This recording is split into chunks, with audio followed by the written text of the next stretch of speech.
Here's two actionable tips to start the process that you can use. One, make their bed. Yep, don't touch anything else in their room, but every morning make their bed. I don't know if you've seen the video of the Navy admiral talking about, making your bed is the number one most important thing to a successful life and being happy in life. It's a great little, it's out there on the internet. They'll put a link to it.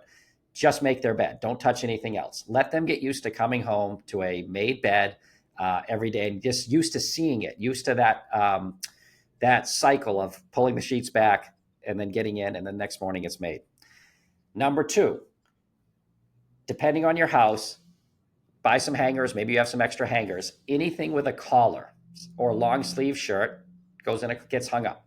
So any collared shirt or long sleeve shirt, even the long cotton, summer shirts, gets hung up.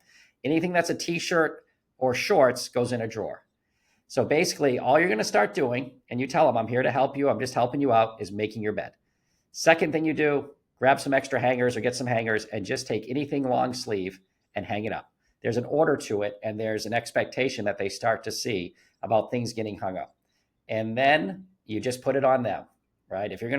Are you preaching or teaching? If you're just going to preach at them, it's going to go one ear and out the other, and everything's going to go on the floor. But if you remind them, hey, your bed's getting made, your room's looking better, but I'm here to help you when you're ready to kind of learn how to put your stuff away correctly at night, or where the laundry basket is, because they don't ever hit that. That's the first.